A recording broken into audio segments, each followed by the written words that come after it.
Hi everyone, hope you're doing well from wherever you're watching this channel, depending on the time zone. Now, the truth as it stands today is that ODM is split into two, and even those who are suggesting that it is splitted into actually three main groups.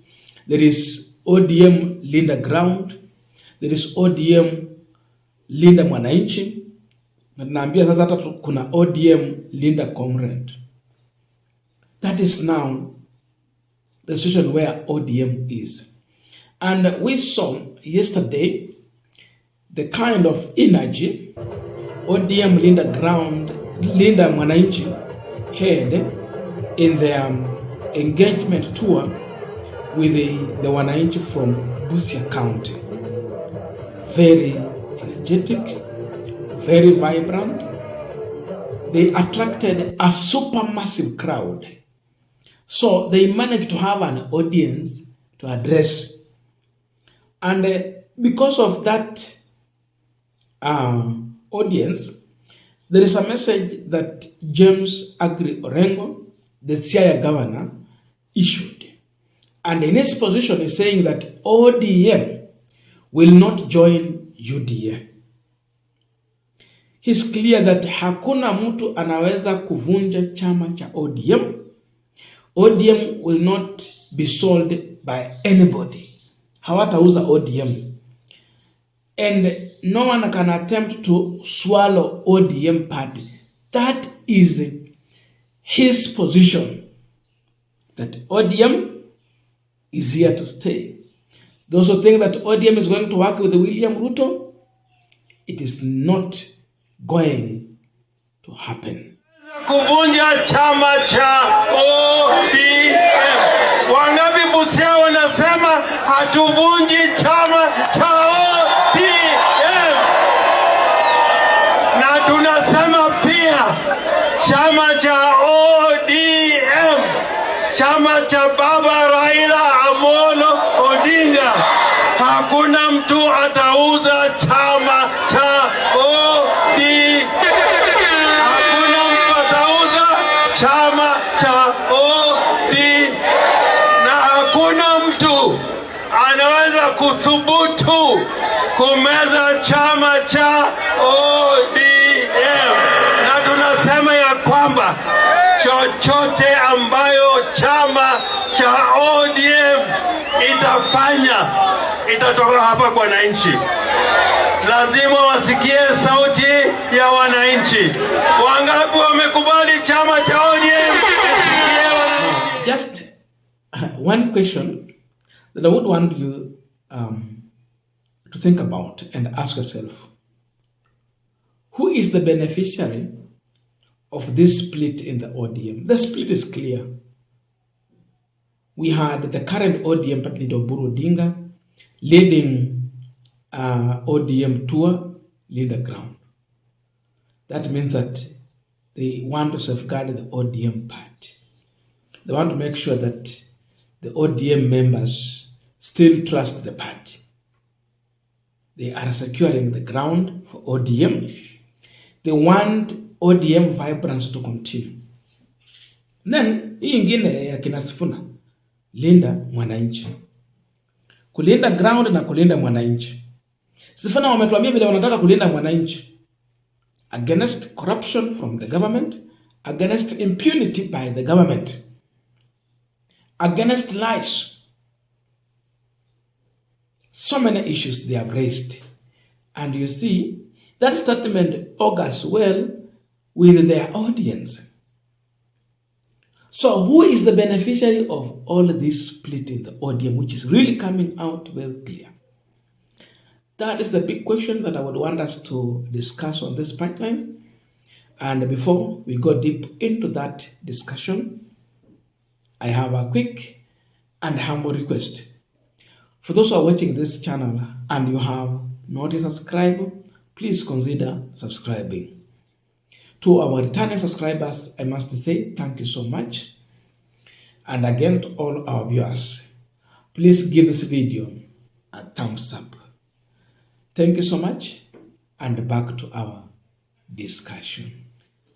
Now, I would want you to look at this issue this way.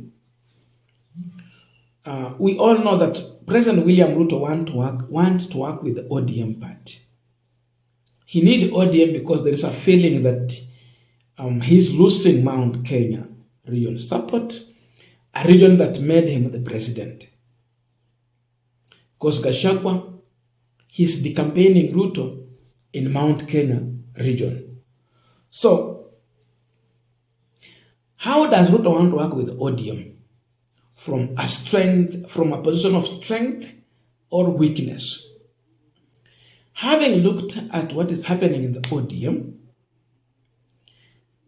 I asked myself a question. Imagine now, with the way they are, then Oburu Odinga goes and sit down with the President William Ruto on a table to discuss on how ODM and the UDA can work together in a coalition. As he goes there, ODM goes there when it is in a split.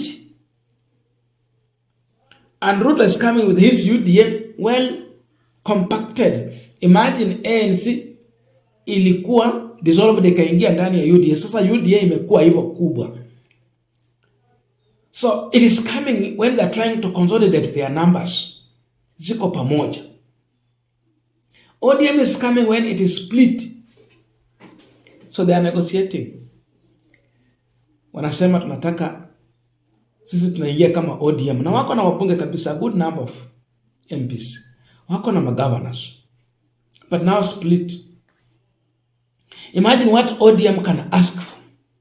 Wakanyage mguu chini.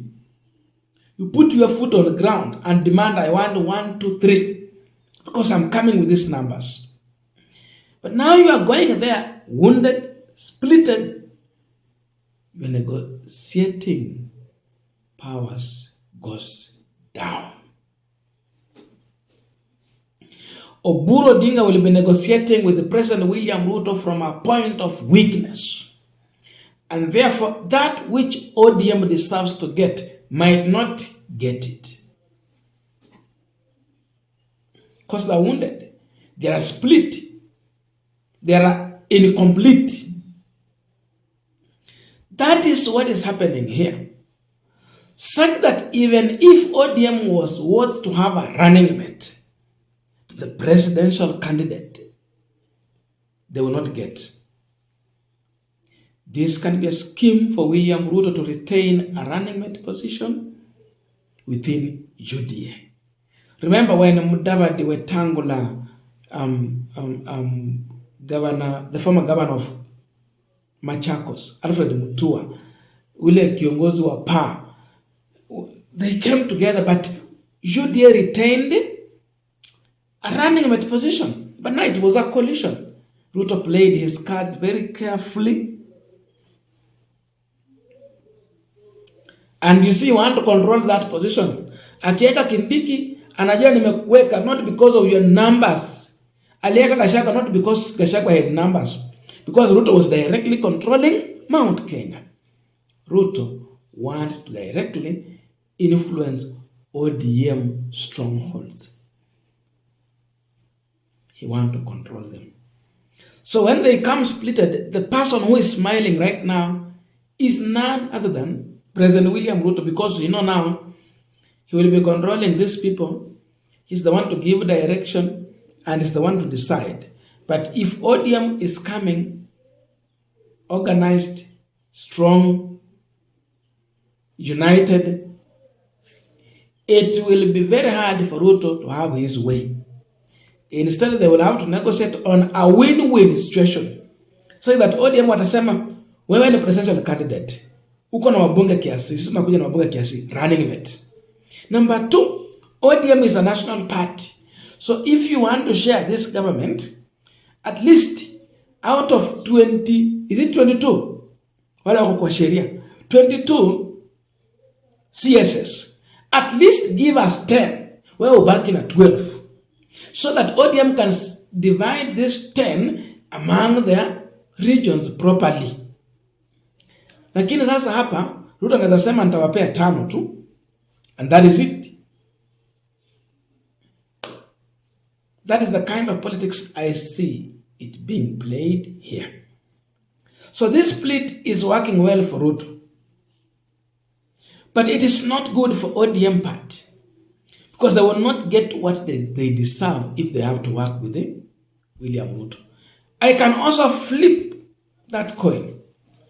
Take it this way. The other fraction of ODM is going to work with Gachagwa, Kalonzo, and the team. Imagine now, in the manner in which it is split, Kalonzo presidential candidate, we assume, or Matiang. But let's say Kalonzo. Who will be the running mate to Kalonzo? Mount Kenya will insist because Gachagwa comes with the numbers. Even if it will not be Gachagwa, the president, the candidate that is going to front through discipline, atakuwa running mate. Alafu hawa jamaa wanabaki na nafasi gani? Wanaambia Matiang'i labda utakuwa prime CS in that arrangement, for example. Hawa wanabaki na gani? Speak. Look at it in that way. In whichever way, ODM is losing. I don't know your views, but please let us know in the comment section to continue with our discussion. Thank you so much and see you in our next video.